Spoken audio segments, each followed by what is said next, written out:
The wokeification of everything in America continues, even to Superman. So just the other day, we learned that John Kent, Clark and Lois Kent's son, is bisexual, according to DC Comics. Of course he is, because everything has to be sexualized and politicized to further the cultural revolution. Well, now apparently Superman is changing his mission. He no longer fights for the American way, but for making a better tomorrow. That's Superman's new mantra. It's not truth, justice, and the American way. It's truth, justice, and better tomorrow, which sounds stupid. I'm actually surprised they just didn't change it to diversity, equity, and building back better. Well, one comic book artist, Gabe Eltiab of DC Comics, has had enough of this woke bologna or whatever. I don't know what you would call it. It's a bunch of horse crap. Anyway, he said this, quote, "I'm finishing out my contract with DC. I'm tired of this," redacted. "I'm tired of them ruining these characters. They don't have a right to do this," end quote. Now, he went on to say that all of these feelings have been bottled up for 5 years. In a live stream, apparently they all exploded, which, sometimes it has to happen. He went on to say, quote, "What really redacted me off was saying truth, justice, and a better world. Blank that, it was truth, justice, and the American way. My grandpa almost died in World War II. We don't have a right to destroy, redacted, that people died for to give us." I completely agree with his last, bold and italicized and underscore his last sentence. Yeah. So when Mao instituted the Great Leap Forward and began the Cultural Revolution in China, everything had to be erased, especially what the Maoists referred to as the four olds: old ideas, old customs, old culture, and old habits. And they all had to go. Book burning turned into tearing down statues. And by the way, college students were like the purveyors of this, right? They were pushing this out. That repeated later on elsewhere in history too, which is insane. All this evolved into even changing the names of the streets. Sounds kind of familiar, doesn't it? We're undergoing a cultural revolution ourselves, as everyone can see. And Superman, at least the Superman that advanced traditional American ideals, he's got to go too, because he's too powerful a reminder of the old America.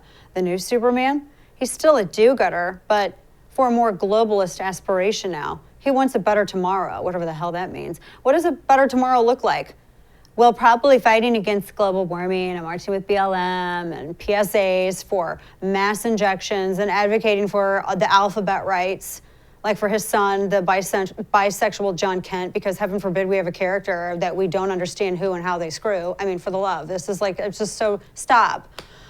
Not sure what pronouns John Kent wants his super dad to use. I mean, that'll be in the next issue, I'm sure. Stay tuned. No one will, because DC sucks.